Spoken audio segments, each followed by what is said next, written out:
Is the hot hatch I've been waiting for Ford to build for years. We drove the ST and it was a great car, but torque steer and the front wheel drive layout had me wanting more. Ford's performance lineup is looking mighty good, so let's see how the RS stacks up. Under the hood of the RS is a 2.3 liter EcoBoost that pumps out 350 horsepower and 350 pound-feet of torque. Mated to a 6-speed manual transmission means 0 to 60 in 4.7 seconds. But more than just those numbers is how eager the Focus RS feels to drive quickly. Even just putting around in the parking lot, the throttle response when you're in sport mode, which is one of 4 driving modes, you've got normal, sport, track, and drift, we'll talk about those later, the car feels like it's ready to have fun, and that is carried out throughout the rest of the car. It feels incredibly nimble, turn in is instant, the steering is perfectly weighted in sport mode, and the power curve feels very linear. It doesn't feel like a turbocharged car at all. Part of the reason the Focus RS drives so well is because of the unique all-wheel drive system. Instead of using an off-the-shelf all-wheel drive system like the Golf R, Ford turned to GKN, which uses a permanently rotating drive shaft, a rear differential with 2 clutch packs that can split the power up to 70% in the rear. It can also spin the rear tires faster than the fronts in order to assist the car mid-corner. It really handles well.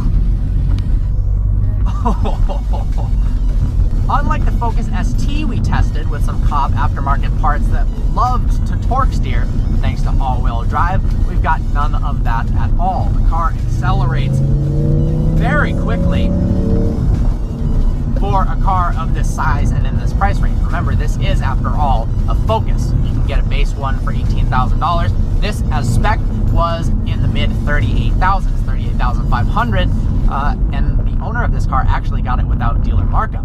Pretty lucky. The car is really confident in the turns. You don't get your typical understeer at all, thanks to that rear differential. The turning radius, however, is terrible. All-wheel drive Focus, not ideal when it comes to maneuvering in small areas. This is gonna take a 7-point turn to do a quick little turnaround here. So definitely one of the gripes of the car. Whew.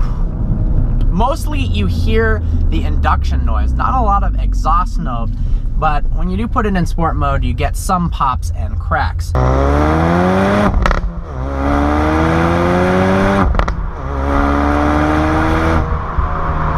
So we've got 4 different driving modes.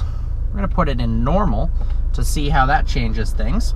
So it loosens up the steering a little bit, throttle response is lessened, but even in normal, it feels like a pretty peppy car. One of the biggest downsides of the vehicle, however, is the sport suspension mode that literally makes the car feel like it's riding on a bag of bricks. I don't even know what the point of this is. Even on a racetrack, way too aggressive with the suspension. Let's put that back in normal. You can control the suspension independently from everything else via the stalk here mounted on the steering column. I like that feature. Feel the rear end get a little loose there.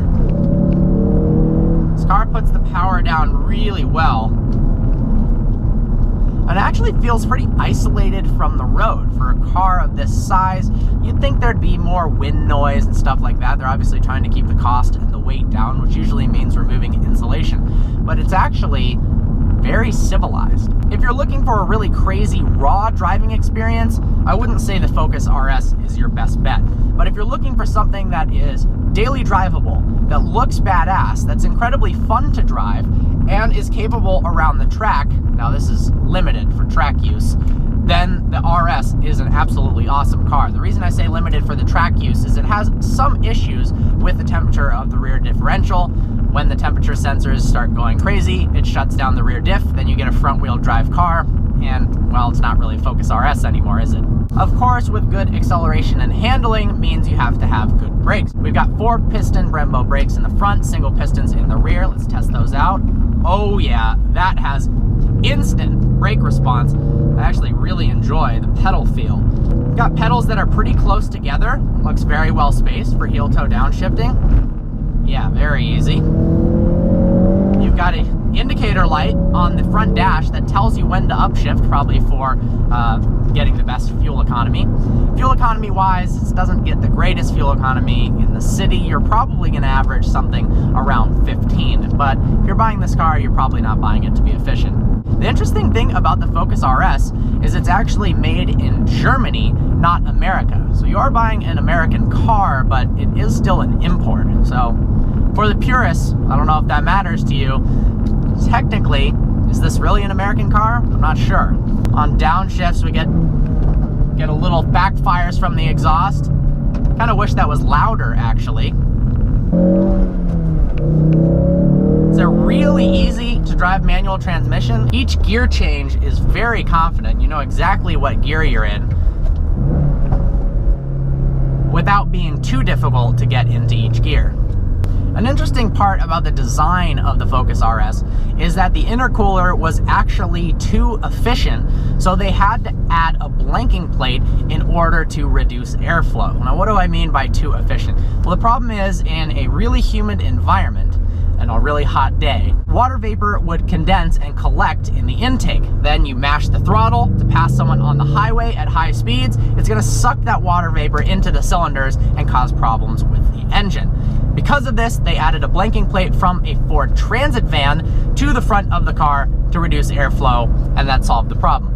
A little bit of a shoddy way of doing things, but hey, whatever works. The front end of this car looks fantastic. Thankfully, all the regulations with 5-mile-per-hour bumpers and all that didn't ruin the styling of this car. The front grills look really intense. I love the way the rear diffuser and the split dual exhaust looks, and the spoiler is actually functional for increasing downforce.